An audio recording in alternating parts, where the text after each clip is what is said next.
fois devrais-je repousser mes limites? Je sais, je ne suis qu'un homme qui rêve de réussite. J'ai vu des portes se fermer, mais je dois tenir le coup, et ce quoi qu'il en coûte. Le premier thème de cet atelier que je me suis pressé de changer, c'était comment devenir directeur de la stratégie de Vodou. C'était un peu compliqué de le faire sans être trop narcissique. Donc j'ai voulu parler de manière plus globale. Je parlerai de mon expérience, certainement parce que c'est ce que je connais le mieux en parlant de carrière. Et je dirais 2 ou 3 choses simples que j'ai faites, qui ont marché. Enfin, je pense, qui ont marché, je pense, ouais. Et on discutera de tout ça. Donc j'ai, comme on dit, une petite idée en tête de ce dont je veux parler. Maintenant, ce qui est le plus important, c'est le partage. Je suis ici pour partager. Donc la première question que je vais poser avant même de rentrer dans mon blablabla de PowerPoint préparé, c'est qu'est-ce que vous attendez de moi? Donc le micro peut se balader. Moi-même, je peux me balader le micro.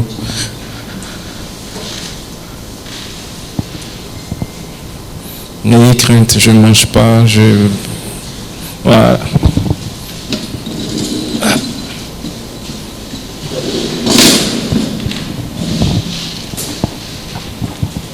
Bonjour. Ce que j'attends de vous, c'est de me dire comment je peux faire évoluer ma carrière au sein de mon entreprise.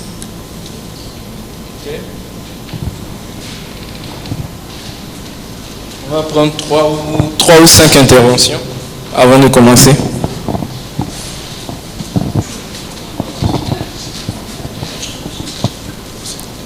Bonjour. Ce que j'attends de vous ce matin, c'est de m'aider à savoir comment débuter ma carrière et comment progresser pour atteindre le niveau que je veux. Depuis 2006, je suis chez Vodou. Je suis passé par tout.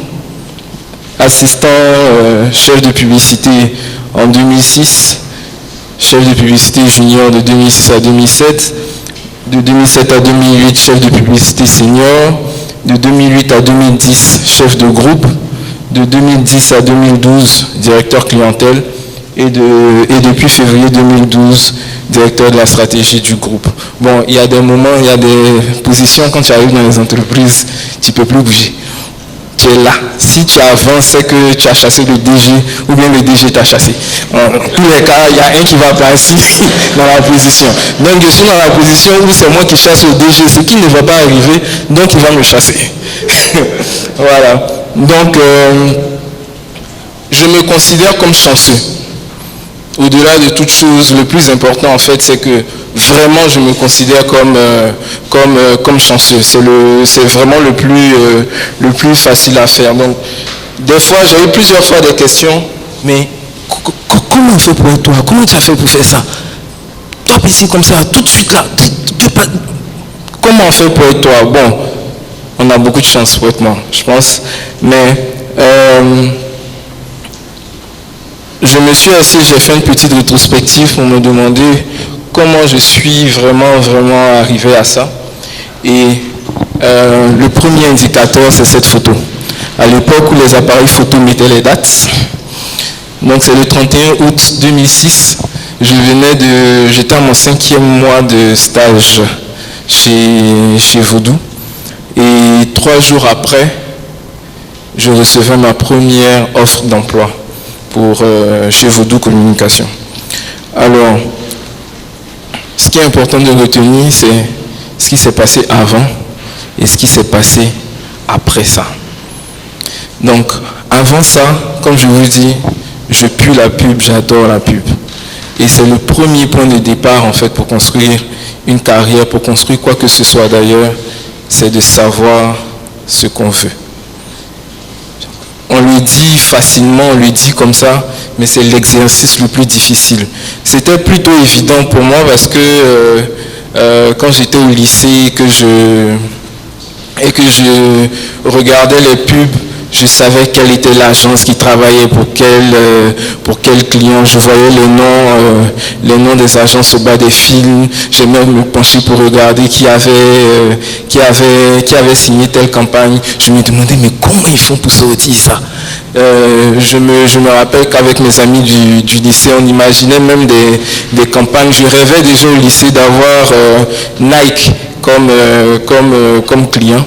Donc vraiment depuis le lycée, dans ma tête, je vais faire de la pub. Et je ne me suis jamais, au grand jamais, séparé de ça. C'est vraiment la première étape pour construire n'importe quelle forme de carrière. Mais au-delà de la carrière, en fait, c'est pour atteindre des objectifs. La première question, c'est pour ça que tout à l'heure je riais avec Mohamed quand il y avait une question d'une personne qui disait je peux avancer petit à petit et puis définir et puis changer de direction au fur et à mesure. C'est impossible. On ne peut rien réaliser de grand si on ne sait pas ce qu'on veut réaliser. La première chose, c'est qu'est-ce que j'ai envie de faire? Donc, rêvez. Demandez-vous vraiment au fond de vous ce que vous avez envie de faire. On ne va pas forcément avoir tout de suite ce qu'on veut faire. Mais quand on sait vraiment ce qu'on a envie de faire, comme dit Paulo Coelho, tout l'univers conspire pour vous mener à ce point. Mais l'univers ne peut rien conspirer si vous ne connaissez pas le point où vous voulez arriver. Il va conspirer contre vous. C'est drôle en fait, on se dit très régulièrement, des fois vous avez un projet et vous imaginez le pire au lieu d'imaginer la réussite du projet. Ça arrive très souvent, on se dit non, j'ai pas envie d'être déçu, donc je vais imaginer le pire. Au moins je serai préparé quand ça va arriver. Ne soyez pas surpris, c'est le pire qui va arriver. Parce que dans votre tête, tout ce que vous avez fait, c'est de construire mentalement le pire. Chaque jour, dit si ça ne marche pas, au moins j'essaierai comme ça. Si ça marche, on construit mentalement le pire et après on se dit, moi-même, tout ce que je fais là, ça ne marche pas. C'est parce que tout ce qu'on choisit de faire, en fait, c'est d'avoir le pire. Donc, en premier lieu, c'est vraiment de savoir qu'est-ce qu'on a envie de faire. Donc, comme je vous disais, ce que j'ai toujours voulu faire, c'est de la pub. Et,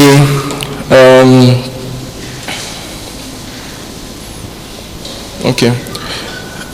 Donc j'ai toujours voulu faire de la pub et j'ai toujours été très attaché aux objectifs de cul depuis que je suis un tout petit garçon. Un des exemples que j'ai ici, je ne sais pas, vous avez déjà vu le film The Vow? C'est quoi le titre en français? Le souhait. Ok. Donc c'est l'histoire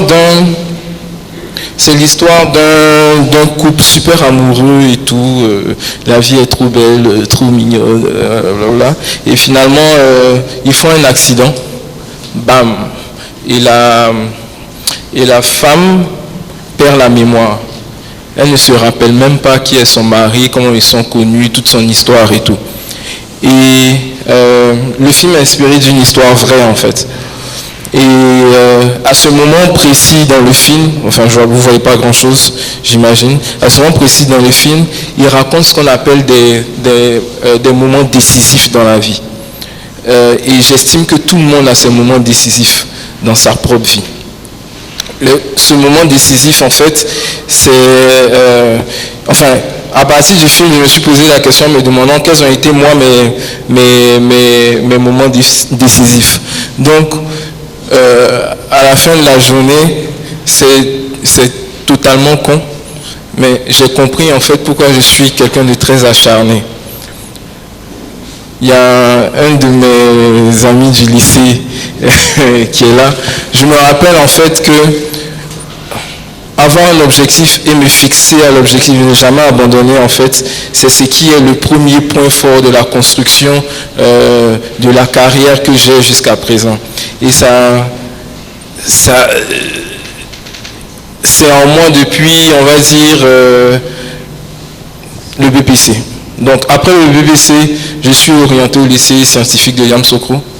Vous n'avez pas à lire grand chose, j'imagine, mais je vous dis, aussi gros que je suis et barbu que je suis, quand je suis arrivé en seconde, je pleurais chaque jour d'être séparé de ma famille. Mais j'ai pleuré chaque jour. En fait, j'ai toujours été le petit garçon qui était à côté de sa maman. On le prend, on le dépose à l'école, il travaille, il revient. Enfin, il était dans son petit cocon. Et puis, bam, on le téléporte à Yamoussoukro et il faut qu'il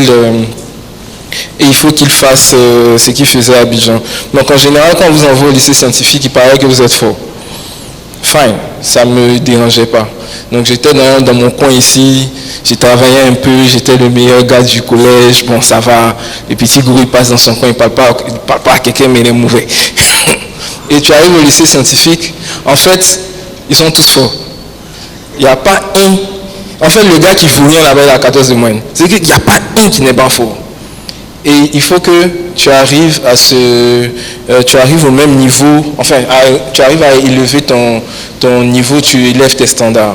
Et ce qui se passe, c'est que là, je change d'environnement, je tombe malade tout le temps, mes premiers devoirs, c'est pas le top, je perds mes repères et vraiment, je pleurais, quoi.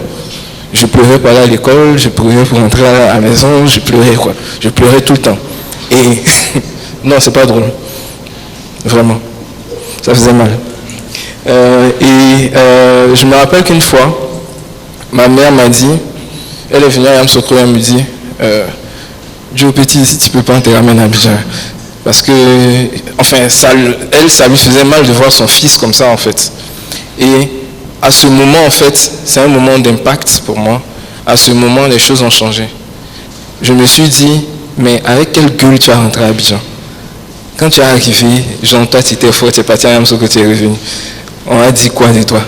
Toi-même, si tu peux vivre avec ça. Donc, si vous pensez que la souffrance est pénible, essayez la défaite. C'est pire que la souffrance. Donc, à partir de cet instant, en fait, moment d'impact et moment qui m'a accompagné jusqu'aujourd'hui, je n'abandonne jamais. C'est-à-dire que à ce moment, je me suis fixé un objectif. Je me suis dit, si je pars d'ici, c'est avec les honneurs. Je ne sors pas d'ici sans les honneurs. Et avec ça en tête, j'ai tenu, enfin je me suis vite remis sur mes jambes et j'ai tenu et j'ai terminé correctement. Et je me suis rendu compte que, peut-être dans l'éducation, mais on se rend vite compte que ça a toujours été là. Donc je me suis rappelé d'une histoire du CP1 qui est pareil, où ma voisine se moquait de moi. À la première compétition, elle était quoi? Elle était première, j'étais 7e. Elle s'est moquée, mais c'est moquée, je me rappelle de ça jusqu'aujourd'hui. Elle s'est vraiment moquée. À partir de cet instant, j'ai encore fixé un objectif. Je me suis dit, plus jamais cette fille ne sera devant moi. Et plus jamais elle n'a été devant moi. S'il fallait que je me tue, j'allais me tuer, mais plus jamais elle n'a été devant moi. Donc le premier point, comme je dis, c'est je voulais faire de la pub. J'ai eu mes moments d'impact. J'ai rencontré aussi plusieurs personnes quand j'étais en année ingénieur. J'ai rencontré plusieurs personnes qui travaillaient dans la pub et quand je les voyais, je leur disais, moi Stéphane, je vais faire de la pub. Je ne sais pas ce que tu as fait. Quand j'arrive, je viens dans ton entreprise, je viens m'asseoir chez toi, mais je vais faire de la pub. Et j'ai rencontré une personne qui était chez Voodoo justement. Je suis allé la voir dès que je suis revenu. J'étais à Yamoussoukro pour étudier. Donc quand je suis allé la voir, j'ai déposé mon CV, j'ai appelé, mais j'ai appelé tout le temps pour avoir un entretien. Je ne veux pas plus. Pour avoir un seul entretien. J'ai eu mon entretien, j'ai eu un stage. Quand j'étais étudiant, Voici mes 2 meilleurs amis.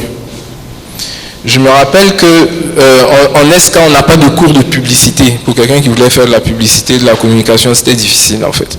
Donc j'ai acheté le Publicitor. Donc j'aime bien l'intervention de Pierre tout à l'heure qui disait « Vous investissez 10 000, 14 000 dans un livre, mais vous ne savez même pas ce que ça va vous rapporter demain en fait. » Donc j'ai acheté le Publicitor et je lisais le Publicitor comme un roman. Je vous dis, je ne comprenais pas 3/4 des choses qui étaient écrites. Je lisais quoi.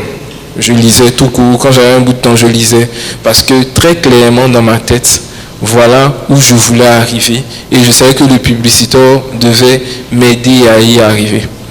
Donc je l'ai lu comme un livre, un roman.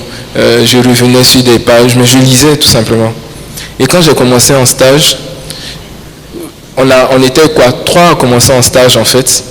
Et je pense que je suis allé plus vite que les autres. Pour la simple et bonne raison que tout ce que j'avais lu était caché quelque part dans une partie de mon cerveau. Et quand j'ai été confronté à la réalité, tout explosait. Je disais que c'était hallucinant en fait. Je comprenais tout beaucoup plus vite que tout le monde. Pas parce que je suis plus intelligent, mais parce que j'avais déjà semé, genre 3 ans avant tout le monde, ce qui était ma carrière en fait. Donc tout a explosé, tout était beaucoup plus simple, j'apprenais beaucoup plus vite que tout le monde et j'ai été le premier à avoir ma proposition d'emploi. Parce que quand un des seniors était absent, j'arrivais à le suppléer parce que j'avais vite compris ce qu'il faisait et tout. Et enfin, c'est une petite histoire drôle. À la fin de la journée, en fait, quand je suis rentré en stage, j'avais un supérieur, je suis passé avec mon supérieur, à un moment on s'est retrouvé au même poste. On est passé senior ensemble. Et puis chef de groupe, et puis je suis passé directeur, son supérieur hiérarchique à un moment donné de la trajectoire. Mais ça c'est parce que je savais ce que je voulais et parce que j'ai semé également beaucoup en fait pour en arriver là. Et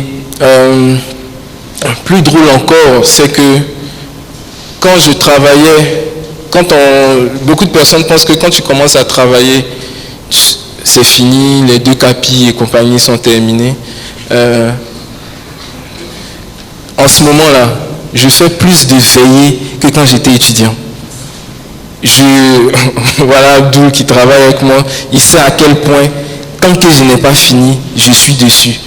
Je ne compte pas les heures, je ne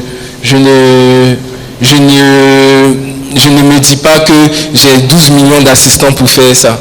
Quand je dois faire, je fais. Ça c'est aujourd'hui, mais ça a toujours été l'état d'esprit. C'est travailler chaque jour parce que ce qu'on veut être, si on ne l'est pas encore, mais il faut continuer de travailler. Où on a envie d'arriver, il faut continuer de travailler à chaque moment. Donc construire sa carrière, c'est un travail de tous les jours. Alors j'adore cette citation de Mohamed Ali qui dit souffre maintenant et vis ta vie, le reste de ta vie comme un champion. Le plus important c'est, comme il dit, je détestais chaque minute de mes entraînements, mais je me disais, n'abandonne pas, souffre maintenant et vis le reste de ta vie comme un champion. Donc je savais ce que je voulais, je travaillais pour atteindre ce que je voulais et j'ai saisi ma chance. Alors, comme j'aime dire à un de mes collaborateurs, dans toute stratégie, aussi bon analyste que tu es et aussi bon planificateur que tu es, il y a toujours des éléments aléatoires en fait. Il y a toujours une partie où tu mets ton plan en marche et puis tu attends que ça se déroule comme tu as prévu ou pas pour ajuster. Donc il y a des éléments aléatoires que tu ne maîtrises pas. Donc une carrière en fait, ce n'est rien d'autre que ça. C'est du talent et des opportunités. C'est vraiment les deux qui font une carrière. Vous avez beau avoir le talent que vous voulez, si aucune opportunité ne se présente, vous allez dormir talentueux, mourir talentueux, on se souviendra, vous vous souviendrez que vous étiez talentueux. Maintenant, vous pouvez avoir 150 millions d'opportunités. Si vous ne les saisissez pas, si vous n'avez pas le talent qu'il faut, ça ne servira à rien d'avoir des opportunités. Et le talent, en fait, il ne dépend que de vous. Ça, c'est la bonne nouvelle. On ne naît pas forcément avec le talent. Le talent, on peut le construire, on peut le développer, on a parlé de Schwarzenegger tout à l'heure qui disait, lui, il avait envie d'être Mister Univers, blablabla. Bla, bla, bla. Donc, il n'était pas gâté par la nature à la base. Il a travaillé pour développer son talent. Donc, en fait, le talent, vous pouvez l'avoir à la base, mais si vous ne le travaillez pas, et c'est ce que je répète à mon cher frère, qui est le plus intelligent des garçons que je connais, mais parce qu'il est trop intelligent, il refuse de travailler. Donc, j'ai beau lui répéter ça, mais un jour il comprendra. Mais c'est ça, si on ne travaille pas son talent, on n'arrive à rien. On dort sur ses lauriers et il y a toujours un petit gars qui va venir vous dépasser. Donc, le talent, c'est travailler au quotidien, c'est reconnaître ses points faibles, c'est s'améliorer sur ce qu'on aime et ce qu'on est, et c'est de ne jamais lâcher. Alors, petit exemple, ça c'est comme ça qu'on travaille son talent. J'aime bien l'exemple de Usain Bolt parce que, pour deux raisons. Une course qu'Usain Bolt fait dure en moyenne combien de temps? Vous êtes gentil, 9 secondes et demie. Voilà, donc on a une course de 10 secondes. En fait, c'est une course de 10 secondes qui crée la gloire de l'individu. Juste 10 secondes. Il a 10 secondes pour prouver au monde entier qu'il est le meilleur. Il a 10 secondes pour être ce qu'il est. Parce que c'est dans ces 10 secondes-là, comme nous on le voit. Mais pour ces 10 secondes, est-ce qu'on imagine le travail que le gars a battu derrière? Est-ce qu'on se demande vraiment qu'est-ce qui fait ces 10 secondes? Et c'est ça, c'est toutes ces heures d'entraînement qui lui permettent de mieux atteindre ces 10 secondes. Vous devez le connaître, non lui, LeBron James. Ok, donc cet été, LeBron James s'est mis au régime. Il était déjà très puissant comme sportif. Il s'est mis au régime. Je vous jure qu'il doit être à moins 1% de graisse. Il n'a tellement plus de graisse. Il a complètement séché et il est devenu encore plus puissant, plus agile, plus rapide. Donc, tout ça, en fait, c'est leur talent qu'ils développent.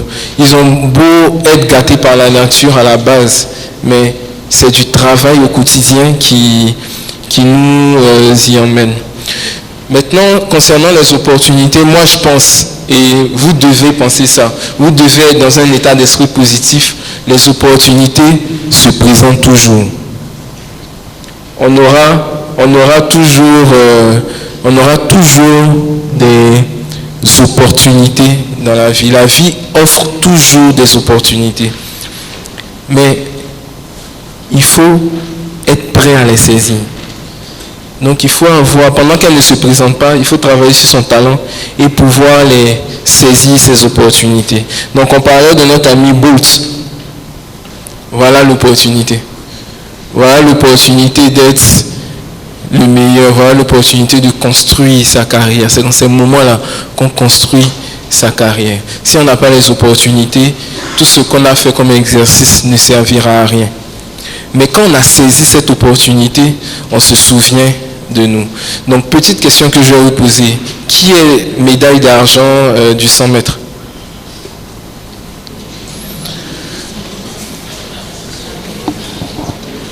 Hein?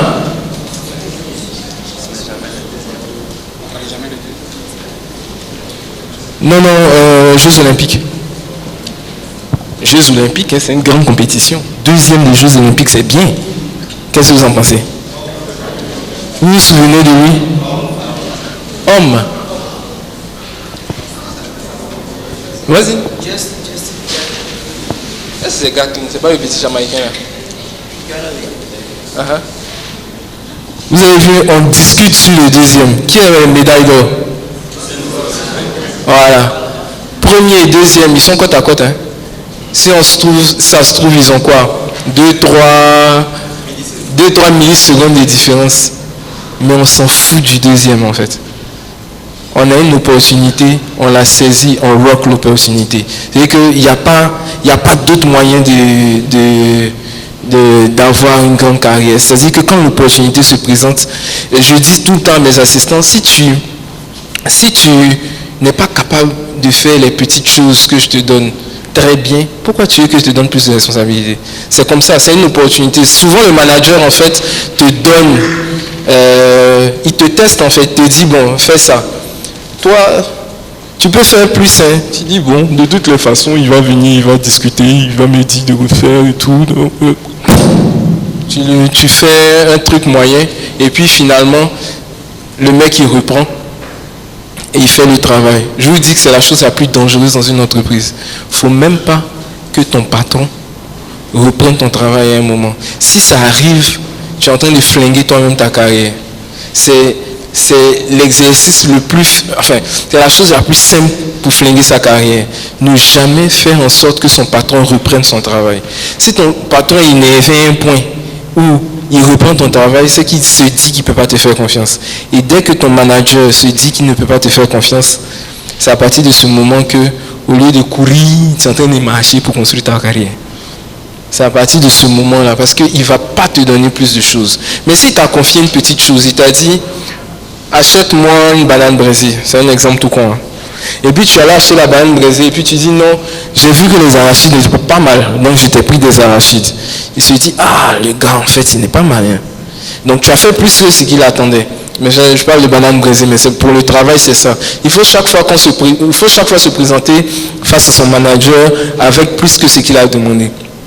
Chaque fois qu'on le fait, il est plus enclin à vous donner des choses à faire. Et ça, ce sont les opportunités qui se présentent. Et chacune de ces opportunités-là doit être, enfin, j'ai envie de dire rock, mais elle doit être, comment j'ai dit ça en français? You can rock, blow this opportunity. Tu dois exploser l'opportunité, tu dois saisir ta chance à ce moment. Si vous ne le faites pas, vous ratez une chance d'aller de l'avant. Et c'est ça le plus important en fait. C'est comment vous saisissez chacune de ces opportunités pour créer des choses. Donc, petit exemple aussi de LeBron James. Donc, rapidement, on va retenir quoi? On va retenir, donc, qu'en premier lieu, il faut définir qui vous êtes.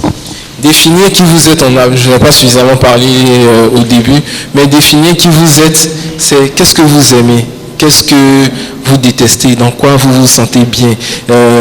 Définir votre positionnement personnel. Qu'est-ce que vous avez envie de construire? En fait, vraiment définissez-vous. Souvent aux entretiens, on pose des questions. Citez-moi 3 qualités, citez-moi 3 défauts. C'est une question rhétorique, mais on pose la question pour savoir si le candidat lui-même il sait qui il est. Et vous ne savez pas à quel point les gens échouent à cette question. Ils échouent tellement parce que c'est là il va commencer à se dire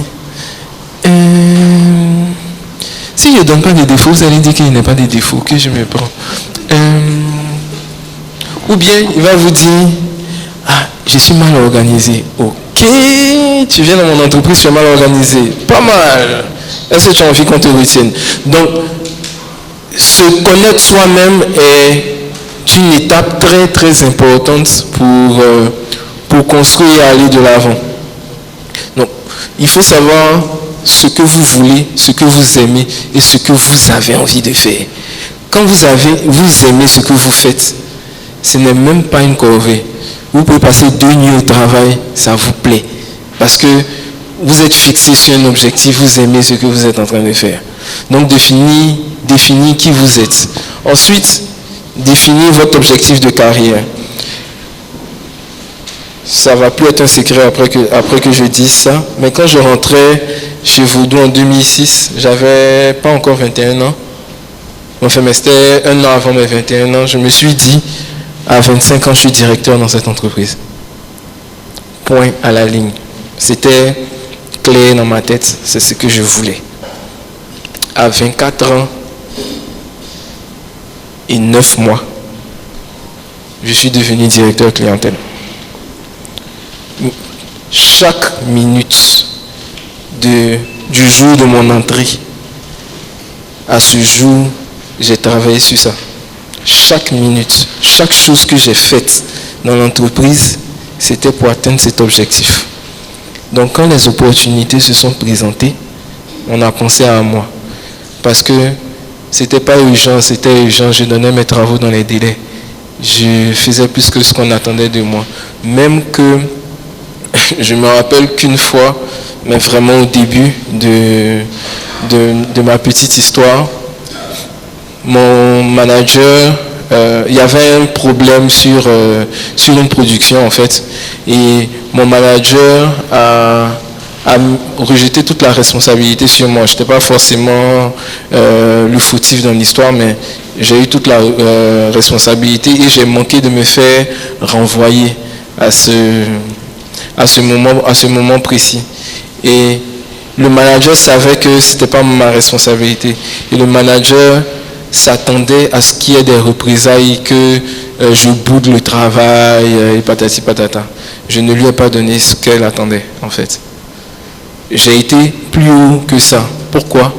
Parce que j'avais une idée claire de ce que je voulais. Je n'étais pas là pour mon manager. Je n'étais pas là pour faire plaisir à quelqu'un. J'étais pas là pour... Et je ne suis toujours pas là pour que telle ou telle personne soit heureuse que je suis là. J'étais là parce que j'aime la pub. J'avais envie d'être directeur clientèle à ce moment. Et c'était un épiphénomène. Ce qui se passait là, où je passais dessus et ça ne comptait plus, où je me battais dans des petites batailles nullissimes et je perdais du temps. Et je suis passé au-dessus et j'ai gagné le respect non seulement de mon manager, mais de de l'administration, parce que l'administration s'attendait aussi à ce que je fasse ma représailles, et de mes autres collaborateurs. Ce sont des choses très simples, mais ça n'arrive que quand on sait où on va. Je ne dis pas que c'est facile de le savoir, c'est l'exercice le plus compliqué dans tout ça en fait. L'exercice le plus compliqué dans tout ça, c'est de savoir où on va. Dès qu'on le sait, on y arrive. L'univers conspire pour nous permettre de le faire. Donc après, bon, accrochez-vous parce que ça ne va pas être facile. Il y aura des difficultés, des choses vont mal se passer, mais accrochez-vous, il ne faut jamais perdre l'objectif de vue. Et puis, vous atteignez l'objectif à la fin de la journée et vous vivez votre vie comme un champion. Vous savez ce que moi j'appelle vivre ma vie comme un champion? C'est quand je me réveille le matin, je suis content d'aller au travail. C'est ce sentiment-là, pour répondre à la question, c'est ce sentiment-là qui me fait dire que j'ai la carrière que je veux. Je suis content d'aller travailler. Je suis content de... des fois, je dis à mes gars, arrêtez de maudire le lundi, quoi, les gars. Arrêtez de maudire le lundi. Vous n'avez pas de travail, vous vous plaignez. Vous avez un travail aussi, vous vous plaignez. Vous voulez quoi? À la fin de la journée, arrêtez de maudire le lundi. Lundi, c'est lundi, ok. C'est le début de la semaine, mais bon, lundi ne serait pas lundi, le week-end ne serait pas le week-end s'il n'y avait pas lundi. Donc arrêtez de nous fatiguer. Mais je suis content le matin quand je vais au travail. Je ne me dis pas que j'allais me faire chier avec un gars qui me... Non, je me dis que je m'en vais faire quelque chose qui me plaît et que je vais créer des choses qui me plaisent.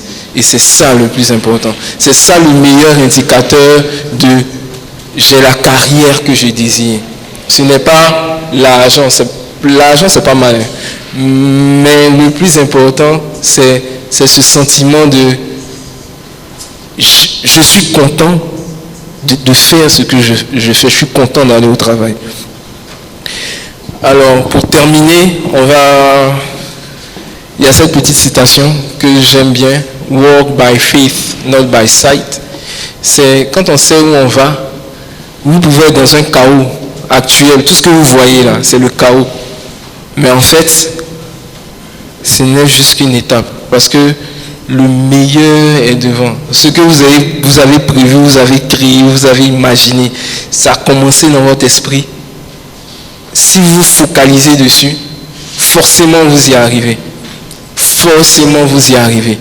Vous allez arriver forcément. Ça, c'est la plus grande vérité que je connaisse.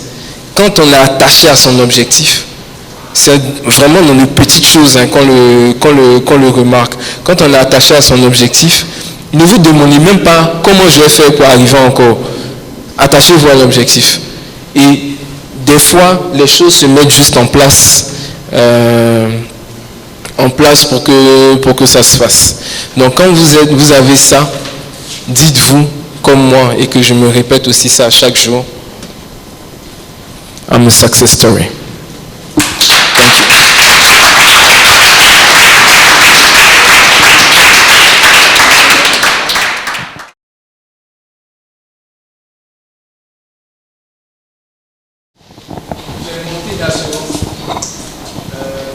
La personne que j'avais en entretien, c'était un diplômé SK. Et quand j'étais étudiant, en fait, j'étais président de l'association des étudiants. Et il y a une activité qui est chère aux SK que j'ai choisi de ne pas faire. Voilà. J'ai choisi de ne pas la faire parce que le contexte ne s'y prêtait pas. Il y avait 1 million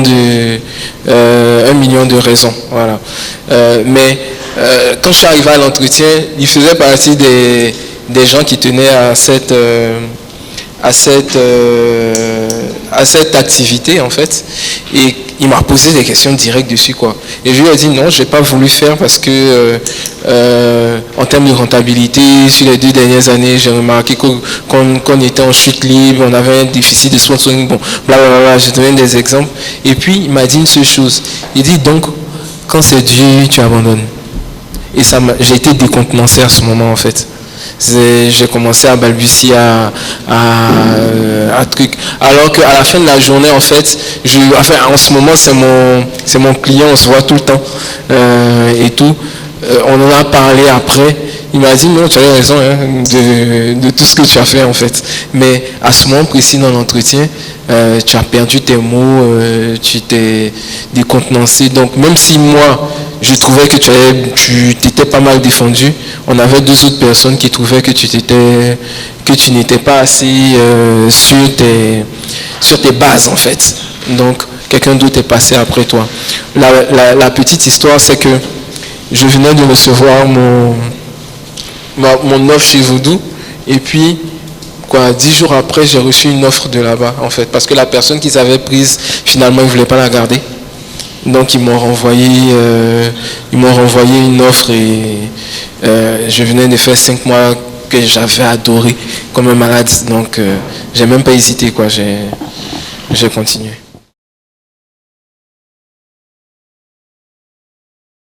Quand on nous confie du travail et qu'on fait mieux chaque fois et qu'on surprend son manager et qu'on est toujours meilleur au fur et à mesure qu'on travaille, on travaille à créer une opportunité. L'opportunité représente quoi? Si demain, il y a une responsabilité à confier à quelqu'un, on va être en tête de liste. Donc on crée, si on veut, cette opportunité. Mais ça, c'est dans le cadre de l'entreprise.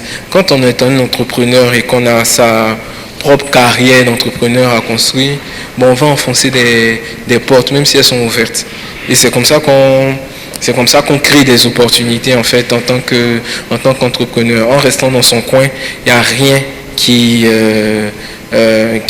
arrive. Donc, ici, dans l'exemple, en fait, je parle des opportunités qui arrivent toujours, parce que je pense que dans le monde de l'entreprise, des fois, ça ne dépend même pas de vous, ou même dans la vie même en général, ça ne dépend pas de vous. Juste parce qu'on a planté des graines à un moment, juste parce qu'on a travaillé, on est prêt quand une chose se présente. Mais il faut avoir travaillé avant. Et les choses, en fait, nous arrivent. Des fois, vous êtes là, vous n'avez rien fait du tout. Il y a un gars qui a lu votre profil sur LinkedIn, qui vous appelle et puis qui vous envoie un billet, pardon, viens hier te prendre un entretien, on va parler. Et puis tu peux faire, je veux pas. Voilà. Mais ça c'est l'opportunité. Il reste 10 minutes. Je parle plus. Voilà. Donc, ça c'est l'opportunité. L'opportunité c'est présenté en fait. Ça ne dépend pas de toi, mais ça se présente. Mais supposons que tu ailles faire cet entretien. Quand tu vas faire cet entretien, c'est ton talent maintenant que tu vas vendre à ce moment précis. C'est 15 minutes que tu as pour convaincre un individu que tu es le meilleur. Donc, quoi qu'il en soit, c'est ton talent maintenant qui rencontre l'opportunité et qui va créer la carrière.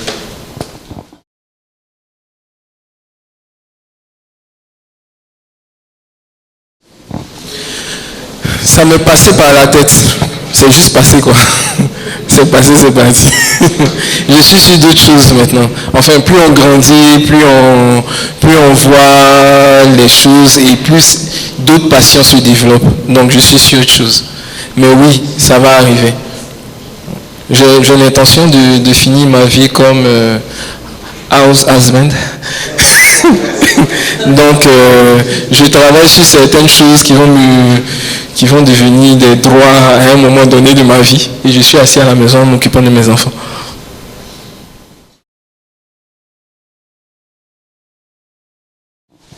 Je n'abandonne jamais. On peut me dire tout ce qu'on veut, je n'abandonne jamais. Je n'abandonne pas parce que c'est clair dans ma tête ce que je veux. C'est ça ma première manière de résoudre des difficultés. Je vais prendre un exemple bête. 3 mois de stage. Mon patron a rendez-vous chez Orange.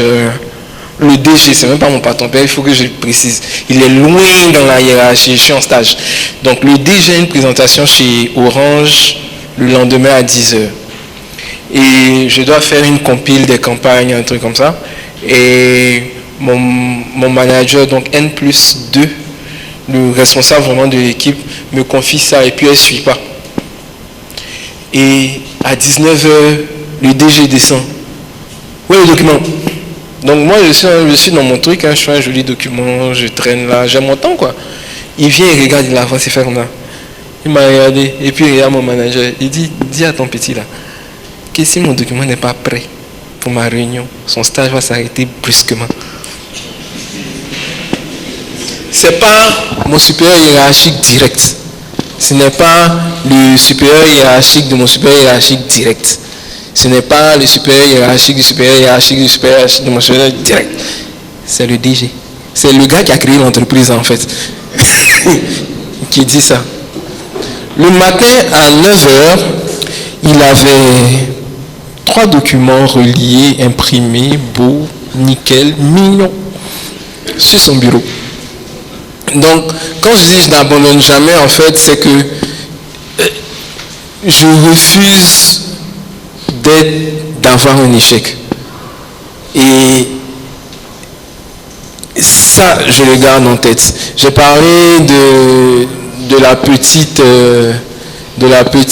erreur de production et tout, et que mon manager m'a mis sur le dos, et que finalement, enfin, c'était parce que c'était clair dans ma tête que je voulais atteindre un but.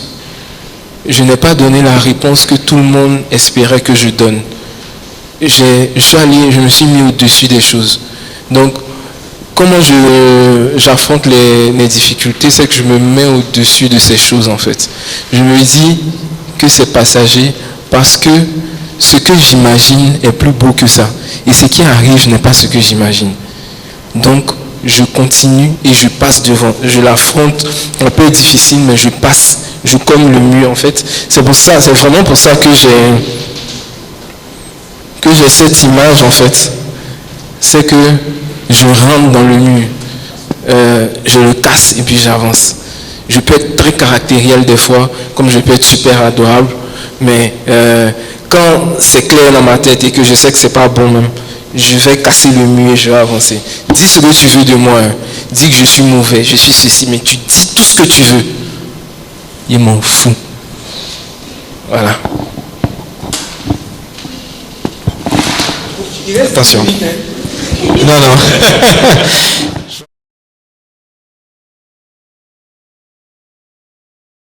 On pense beaucoup trop que la vie est simple et elle est facile. On pense beaucoup trop que tout le monde est beau, tout le monde il est mignon, tout le monde il est gentil. En fait, la vie n'est qu'une succession de pics et de vallées, de hauts et de bas. Tu vas avoir les hauts, tu vas avoir les bas. Quand tu es en haut, il faut make provision, faut faire des provisions parce que tu vas arriver en bas. Mais dis-toi que c'est aussi passager le bas. Et tu vas traverser, c'est parce que tu as su monter qu'à la fin tu peux traverser la rivière. Ce qui fait qu'on se noie, ce n'est pas le fait de tomber dans l'eau, c'est le fait de rester sous l'eau. C'est ça la noyade. C'est pas qu'il y ait de l'eau. Il y a de l'eau. L'eau, il y aura toujours des lacs. Mais quand on rencontre une difficulté, le plus important n'est pas de garder la tête sous l'eau et de s'appesantir et de dire le monde m'en veut. Le plus important, c'est de sortir la tête de l'eau et d'aller de l'avant. Parce que après cette vallée-là, il y a une montagne et on va te voir. C'est tout. Donc on rencontre tous. Moi j'ai mes formes de problèmes, j'ai mes formes de murs. Toi aussi tu as tes formes de murs. Je ne peux pas dire que toi tes murs sont plus faciles que mes murs. Chacun a les murs en fonction de ses capacités.